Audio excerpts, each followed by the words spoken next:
Hi అందరికీ mothers day శుభాకాంక్షలు. అమ్మను మించిన దైవం ఉన్నదా, ఆత్మను మించిన అద్దం ఉన్నదా అని ఒక కవి ఎప్పుడో రాశాడు. అంటే అమ్మను మించి దైవం లేదు, నిజమే అది. ఎందుకంటే మనల్ని కని పెంచి ఆమె తిన్నా తినకపోయినా మనం తిన్నామా, మనం బాగున్నామా అని నిస్వార్థంగా ఎవరైతే మన కోసం ఆలోచిస్తారో ఒకే ఒక్క అమ్మ. సో అందుకే అమ్మని మించిన దైవం లేదు. ఆ దైవం కూడా ఉన్నారో లేదో తెలియదు, అయినా మనము ఆ దైవానికి పూజలు చేస్తుంటాం. కానీ మన ప్రత్యక్ష దైవం, మనకి జన్మనిచ్చిన అమ్మను మాత్రం చాలామంది నిర్లక్ష్యం చేస్తుంటారు. ఇది తగదు. ఖచ్చితంగా అమ్మే మొదటి దైవం, గురువు అన్నీ కూడాను. సో అమ్మ, నాన్న, గురువు, దైవం అన్నారు. దైవానికి ఎప్పుడు ఇచ్చారు ప్రయారిటీ? 4వ ప్లేస్ ఇచ్చారు. సో అమ్మ తర్వాత నాన్న, నాన్న తర్వాత మనకు విద్యాబుద్ధులు నేర్పే గురువులు, అంటే మనకు చదువు చెప్పిన వాళ్ళు కావచ్చు, మన జీవితంలో మనం ఎదగటానికి మనకు దారి చూపించిన వాళ్ళు కావచ్చు, మనకు ఏ రకంగా ఉపయోగపడిన వాళ్ళంతా కూడా మనకు గురువులు అన్నమాట. ఆ తర్వాతే దైవం అన్నారు. సో అయినప్పటికీ మన సమాజంలో చాలామంది అమ్మను ఇంట్లో ఉంచుకోకుండా అమ్మను ఓల్డేజ్ హోముల్లో వేస్తున్నారు. చాలా బాధాకరమైన అంశం. సో ఇవాళ మదర్స్ డే అంటే ఈరోజు ఒక్కరోజు అమ్మను గౌరవించాలా? కాదు. ఎప్పుడు అమ్మను గౌరవిస్తాం, ఎప్పుడు అమ్మను దైవంగా చూస్తాం. కాకపోతే ఈ ఒక్కరోజు ఎవరైనా ఇలాగా అమ్మను నిర్లక్ష్యం చేస్తుంటారు కదా. మనలో కూడా రోజు అమ్మ మన ఇంట్లోనే ఉంటుంది. మనం ఆఫీస్ నుంచి ఇంటికి వెళ్తాం, అయ్యా తిన్నావా అని అడుగుతుంది అమ్మ. మనం చిరాకు పడవచ్చు, విసుక్కోవచ్చు ఒక్కో సందర్భంలో. సో అలాంటప్పుడు మనం చేసిన ఎక్కడో దగ్గర అమ్మ పట్ల మనం చూపిన నిర్లక్ష్యం, ఇలాంటి చిరాకులు, పరాకులు, లేకపోతే అమ్మను అసలు ఇంట్లో పెట్టుకుని ఓల్డేజ్ హోమ్లో వదిలేసిన వాళ్ళు, ఇలాంటి వాటి అందరూ కూడా ఈరోజు మనం చేసిన తప్పులను మనం ఆత్మ పరిశీలన చేసుకోవటానికి ఒక రోజని భావించాలి తప్ప అమ్మకు ఒక రోజేనా అంటే కాదు. అన్ని రోజులు అమ్మవే. అమ్మ లేకపోతే మనం లేము. కాబట్టి ఆత్మ పరిశీలన చేసుకోవటం కోసం మదర్స్ డే గుర్తు చేస్తుంది. మదర్స్ డే అంటే అమ్మను సరిగా చూసుకుంటున్నావా లేదా అని ఏడాదికి ఒకసారి గుర్తున్న మనం ఆత్మ పరిశీలన చేసుకోవచ్చు అనమాట. సో ఇదంతా ఎందుకు చెప్తున్నానంటే, సో మనం అభిమానించే హీరోలు కావచ్చు, మనం అభిమానించే నాయకులు కావచ్చు, వీళ్ళంతా కూడా వాళ్ళ జీవితంలో వాళ్ళు ఏం చేస్తున్నారో అది మనం చేస్తూ ఉంటాం. సో మా అన్న ఇలా చేశాడు రా, అందుకే నేను ఇలా చేశాను. ఆయన ఇలాంటి హెయిర్ కట్ చేసుకున్నాడు, నేను అందుకే ఈ హెయిర్ కట్ చేసుకున్నా. ఆయన ఇలాంటి షర్ట్ వేసుకున్నాడు, అందుకే ఈ షర్ట్ వేసుకున్నా. సో ఆయన ఇలా నడిచాడు, ఇలా నడుస్తున్నా. ఆయన అలా చేశాడు, ఇలా చేస్తా అంటూ ఉంటాం కదా. మరి ఆయన వాళ్ళ అమ్మని ఎలా చూసుకున్నాడు, అలా చూసుకోమా మనం?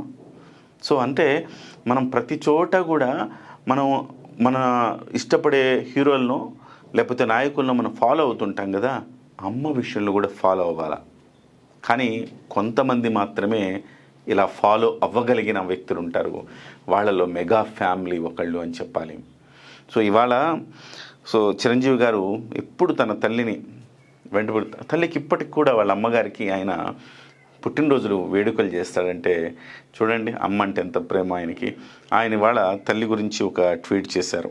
అమ్మ మన మొదటి గురువు, మన మొదటి ధైర్యం, కనిపించే దైవం కూడా కని పెంచిన మాతృమూర్తి తర్వాతే.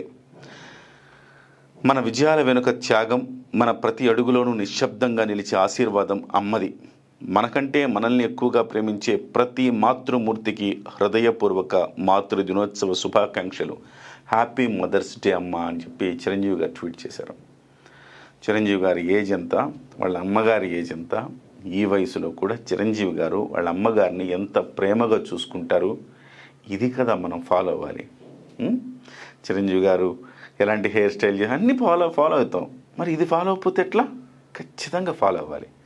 అలాగే పవన్ అన్న నీకోసం ప్రాణం ఇస్తామన్నట్టు, ప్రాణం మీరు ఇవ్వక్కర్లేదయ్యా, మీ అమ్మగారిని సరిగ్గా చూసుకోండి అని ఒక గుర్తు చేస్తూ పవన్ కళ్యాణ్ గారు ఒక ట్వీట్ చేశారు. సృష్టిలో అమ్మే అత్యంత స్వచ్ఛమైన ప్రేమ రూపం.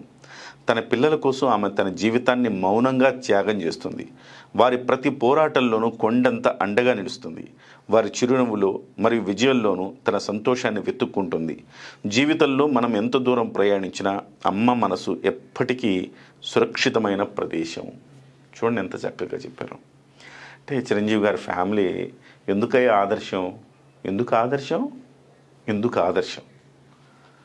మా అమ్మ కూడా నా చిన్నప్పుడు ఆమె తిన్నదో లేదో తెలియదు కానీ చాలా సందర్భాల్లో ఆమె తినకుండా నాకు మా చెల్లికి పెట్టేది. సో అలాంటి దశ నుంచి మనం వచ్చాం కాబట్టి అమ్మను మనం నిర్లక్ష్యం చేయకూడదు. సో ఇవాళ చిరంజీవి గారు కానీ పవన్ కళ్యాణ్ గారు కానీ ఎందుకు మనకు ఆదర్శప్రాయులు అంటే వాళ్ళు చేసే ప్రతి పని మనకు ఆదర్శమే. మనం వాళ్ళ రూట్లో వెళితే మన సత్యులుగా ఒక మంచి మనిషిగా మనము ఎదుగుతాం. వ్యక్తిత్వం పరిమళిస్తుంది, పరిఢవిల్లుతుంది అంటారు కదా. ఆ రకంగా వ్యక్తిత్వం వికసించాలంటే చిరంజీవి గారి బాటలో ప్రయాణం చేయాలి. సో చిరంజీవి బాటలో ప్రయాణం చేసిన వ్యక్తే పవన్ కళ్యాణ్ గారు కూడా. ఎక్కడి నుంచి వచ్చిందయ్యా పవన్ కళ్యాణ్ గారికి అమ్మ మీద ప్రేమ కానీ ఇవన్నీ? చిరంజీవి గారు నేర్పిన విద్యాబుద్ధులే కదా. ఒక రకంగా చెప్పాలంటే చిరంజీవి గారు పవన్ కళ్యాణ్ గారికి గురువులాగా కూడా. అన్నే కాదు, తండ్రి, గురువు అన్నీ చిరంజీవి గారే. సో ఆ రకంగా మనం అభిమానించే వ్యక్తులు, మనం ఇష్టపడే వ్యక్తులు కూడా వాళ్ళు ముందు చాలా గొప్పవాళ్ళై ఉండాలి. వాళ్ళని మనం ఫాలో అవ్వగలిగి ఉండాలి. వాళ్ళని మనం ఫాలో అయితే సమాజం మనల్ని మెచ్చదగిన విధంగా ఉండాలి. అప్పుడే మనం ఫాలో అయ్యే వాళ్ళు గొప్పవాళ్ళని అర్థం. ఇవాళ చిరంజీవి గారు అలాగే పవన్ కళ్యాణ్ గారు చేసిన ట్వీట్స్ చాలామందికి ఒక్కసారి మీ తల్లుల పట్ల మీరు ఎట్లా ఉన్నారో ఒక్కసారి ఆలోచించి మీరు నిజంగా ఎక్కడైనా ఆత్మ పరిశీలన చేసుకోండి. మంచిగా చూస్తే అభినందనలు, మంచిగా చూసుకోలేకపోతే ఇక్కడి నుంచైనా చూసుకోండి. ఓకే, అంతేగాని కొంతమందిలాగా అమ్మని అమ్మ అవసరం వచ్చినప్పుడు మాత్రమే అమ్మ, అవసరం లేనప్పుడు అమ్మ కూడా వద్దు అనుకునే రాజకీయ నాయకులు కూడా ఉంటారు. అలాంటి వాళ్ళను ఫాలో అవ్వకండి. అంతే. నమస్తే అందరికీ. Happy mother's day.